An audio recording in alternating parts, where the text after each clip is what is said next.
Hello and welcome back to Doc and Hanshi. I'm the Doc. I'm Hanshi. And today we are talking about grocery shopping tips and tricks that don't work anymore or flat out aren't true. Yeah, and there's lots of them. You know the kind of things we're talking about, kind of stuff a well-meaning neighbor or friend at the office will tell you, like, make sure you read your label, or always shop around the outside, the periphery. That's where all the healthy stuff is hidden. These things sound good in theory and they're really simple, which is why people are drawn to them. But grocery stores and marketing departments at these food manufacturing companies, they know how to adapt. Yeah, they have a grandma too, and they've heard these same pieces of wisdom, and so they're able to adapt and respond. So can we start with the shop around the periphery? Of course. Let's start. Okay, so shopping around the periphery. You've probably heard this. If you haven't, God bless you. I want your life. I hear this all the time. People find out that I do diet coaching, and they say, I just shop around the outside. One of these days, we're going to take a camera into some of our nearby stores, and we'll take the camera around the outside and show it to you. That's where the store right across the street from us here, the one that's closest to us, that's where the bakery is. That's where the ice cream is. Straight up. How do we know we shop around the edges? Fortunately, the bakery and the ice cream are next to each other, Exactly. so we just skip that part of the periphery. Yeah, so it's on a corner that we skip. We're shopping in the letter C. But it's more than just the fact that the stores know you're shopping the periphery, and they put some of the most enticing stuff there. Exactly. Just to trip you up. There's a couple of other things about that you got to be aware of. And here, I just before filming, I took a quick 3 minutes to run around and quickly grab some very, very healthy choices that you would not find around the periphery. You got to go up and down the aisles to find these things. And at this point, a lot of stores, like around us, we have Stop and Shop. Stop and Shop has an organic aisle. So you are not going to find healthy things around the edge because they've put them all in the organic aisle. And then you got to be careful with the organic aisle, because the organic aisle has some sneaky things that aren't so healthy, like mac and cheese. Just because it's whole grain mac and cheese doesn't make it healthy, but they put it in the health food organic aisle. Right. And this is not about this food. I just want to show you. In the cooking oils, this is unfiltered organic olive oil. This stuff is delicious by Bragg. You've seen this label. They make that Apple cider vinegar. That's awesome. So is this. This is ghee for cooking and whatever you use. This is a liquid ghee that I got, I think, at Whole Foods. These are spickles. Spickles. They're pickled Brussels sprouts. They're delicious, completely organic, all natural. You don't get much more natural than wild-caught sardines, the Doc's favorite. No? Okay. I love these. He can have them. I'm like, let me know. I'll go to the other room. Food in its natural state. I'm going to do a 3-hour video just on sardines. And then, who can complain about That's fine. Tazo chocolate. We love our Tazo chocolate. This is made in Somerville, Mass. A few short miles from here. We visited the factory before. It's a wonderful, wonderful place. Yeah, 70% dark chocolate with raspberry chunks in it. Right. It's fantastic. None of these were found around the edge. Correct. So if you're only shopping around the edge, you're actually missing out on some health food. Tazo. And some really less unhealthy dessert. Yeah, exactly. Some really good options. So yeah, that around the edges. Now, can we? This is a good chance to segue into one of the reasons that a wives' tale like this comes up. You can always trace it back to some piece of truth or reality. This comes up because mostly in most modern store setups for the last 50 years or so, as long as I can remember, the produce section is generally around the outside, and that's because of its size, the real estate, and expectations. And then like the frozen and refrigerated aisle, it's easier to build those shelves into like the wall, so those are also around the edges where it's harder to have them in the aisles. Think about the specialized displays that are necessary for frozen food and produce, so it is easier to put those around the outsides rather than down in the middle. But I have seen some stores that do the middle. That, yeah. But here's the thing about that now. When you go to the produce section, look specifically around the periphery of the produce section, and you start to see green drinks, and we're going to do something about a vid on this someday to blow your mind. Yeah, it's like health food that's not really good for you. Yeah, great example of one I picked up recently just looking at the label. You've got a green goddess drink that has, basically our garden liquefied. You think, well, how can that be bad for you? Well, let's be honest, it doesn't exactly, as good as it is for you, it doesn't taste like an ice cream sundae. And Yeah, not in a bottle at least. I wouldn't mix all this together. no, no, no. So what do? They add high fructose corn syrup and other sugars to it to make it more palatable. The Green Goddess drink that I picked up had more sugar per serving than Coca-Cola did. And I actually, when I was getting my master's degree in nutrition, we were supposed to write a paper on a health food making a health claim that had more than 11 ingredients, and then go into research detail about those ingredients. And I did one on the people that make that drink. I did it on a different drink. And basically, the ingredients they have to do to stabilize and make it taste good and have a decent texture and be shelf stable means that you're putting stuff in there that is linked to cancer. Right. So you got to be careful. They know that you're shopping around the edges, and they're adapting, and they're putting stuff in there, and oh, well, it's in the produce section and it's made with produce, so it has to be good for me, right? They're using our preconceived notions to sell us something. If it's there, that means it's healthy, because we all know shopping around the edges is healthy. It's healthy. So two takeaways about this part.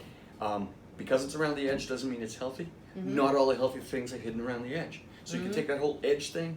I wish it was that simple. I wish so too. Yeah, it's not. It would be easier. But you mentioned labeling. Yes, labeling. That's another thing that you got to do, because we have tons of people that are like, oh, don't worry, I know how to read labels. I keep my sugars down. But they don't necessarily understand that they're doing deception on the labels too. They know how to market it. So you have to be careful when you're doing label reading. You really need to know what you're reading. And again, the companies, they know that you're looking at labels now. They know that, for example, high fructose corn syrup. Everybody knows that there's a problem with high fructose corn syrup and that it's not good for you. So they have started to change that. So the sugar lobby is actually very powerful, and we're going to do another video on that kind of thing, the politics of food. But with that, they have more recently begun to change the name high fructose corn syrup to a less chemical sounding name, corn sugar. Yeah, corn sugar. It's still high fructose corn syrup, but they've renamed it corn sugar. Vegetable sweetener. Right. We just determined there's something like 65 to 70 different names that all mean sugar. Yeah, and as you can see on the screen right now, here is just a short sampling of the many different names of sugar. So you need to be aware when you're looking for sugar on the label, it can come in any one of these forms. It's not as simple as looking for high fructose corn syrup anymore. And then the other thing with labeling is people started to realize that if you read the barcodes, they all have a number on them, and the number could tell you if something was organic or genetically modified. So GMOs, or genetically modified organisms, have been linked to cancer along with other health problems around the world. We are one of the few countries that still allowed GMOs. Japan, for example, they banned them in Japan, and they said, we're just going to wait and see what happens to the US. Great. So we're guinea pigs. So, of course, the people that make GMOs will say, oh, they're totally healthy and safe, which you can see in our GMO video, but they're not. And so people want to know if they're buying GMO food, because you cannot tell by looking at it at this point. If it's too perfect, it probably is GMO, but that's not a definitive thing. You can't tell for sure. And back in 2012, California was almost the first state to start labeling GMO food. It was Proposition 37, and it was to force these people to label that their food is genetically modified, and it failed by 400,000 votes. If you know the population of California, it's close to 12.4 million people voted on it. 400,000 was the split. So it failed. And it failed because the GMO lobbies have a lot of money, and they did a lot of propaganda videos to make it seem safe, so people voted no to requiring labeling. And my thing is, if your stuff's so great, why are you scared? So I don't like conspiracy theories in general, because they're basically intellectually dishonest. It's just... Yeah, and intellectually lazy most of the time too. Right, it tends to lump it takes a whole lot of desperate facts, lumps them together, and throws them at a topic. But that said, the bottom line is that in truth, some of the largest corporations on the planet, Kraft Foods as an example, McDonald's Corporation, are in the business. McDonald's Corporation, make no mistake, they are a restaurant business, but they own more farmland than any other a particular company, excuse me, I get upset. On the planet. That's okay, I do too. I'm just trying to stay calm. Breathe through it, Steve. Sorry, Kitty. I get freaked out. But yeah, McDonald's, they didn't just revolutionize the restaurant business, they revolutionized farming in support of the restaurant business. Yep. We can basically trace most of the evils of modern farming really back to McDonald's, sadly. But so, like I said, I don't like conspiracy theories. I don't like to dabble in that stuff because it's not a conspiracy if it's true. Yeah, well, but sometimes, right? Yeah. Not to be intellectually dishonest, but sometimes a fact is a fact. These gigantic corporations who stand to make or lose billions based on a law like Proposition 7 will throw tons and tons of marketing money to convince people that it's bad for them. Or good for them. Or good for them, depending on their what needs. the outcome is. Stated, it's important to understand something about what we're talking about here. They will tell you that corn is regular corn, your corn from 300 years ago, rice, wheat, apples, cherries, that there's no plant food we eat that isn't GMO, because once we started to farm it, we used intelligent farming practices to get the best out of the crops. Yes, we manipulated how they evolved. But we didn't splice DNA. From bacteria and viruses and other Right. things. Because that's the thing with genetically modified organisms, is it's not evolution, it's not breeding. Right. It would be like splicing viral DNA into your dog. And then saying, no, it's the same as all the breeding they've been doing. Pavlov. Watch out! Pavlov.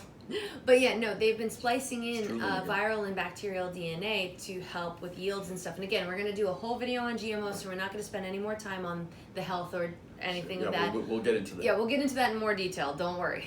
just to tell you But- that there's a global conspiracy to sell you food that's meant to poison you.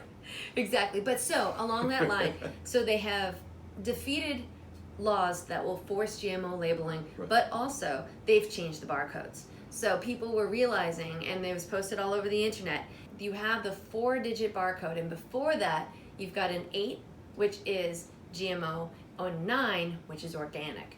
So they realized that people were knowing this stuff, and they have changed how they do barcodes. So now you can't look at the barcode and tell if it's a GMO or an organic product. So they're trying to make it harder for you to make informed choices. So that's why these common sense grocery store tips are no longer true. Again, shopping around the outside, like reading labels, all of these things sound good in theory, but the marketing companies and marketing departments of food manufacturers, they spend billions of dollars in convincing you that things are healthy for you that aren't, and that things that are not, or that are dangerous, are not so bad.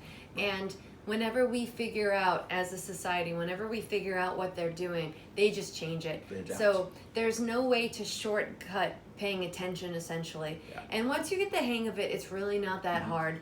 And we will continue to give you more tips and tricks about how to actually address these things and how to make sure that you stock your house with healthy food. Absolutely. So then you can make better choices for your family, so you guys live happier, healthier lives. Absolutely, it's not hard. It It's really not isn't hard. It takes a little bit of attention and a little education, and you'll know exactly what to do. And we're here for you. We're here to help you find that. Exactly. So if you have any questions or comments or anything that you want to talk about, meet us in the comments below. We're going to be keeping an eye on it, and we'll respond. Absolutely. Don't forget to like this video.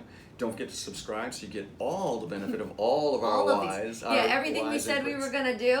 Subscribe so you see it. You'll see it. You'll see it. So thank you again for joining us, folks, and have a good day. Bye all.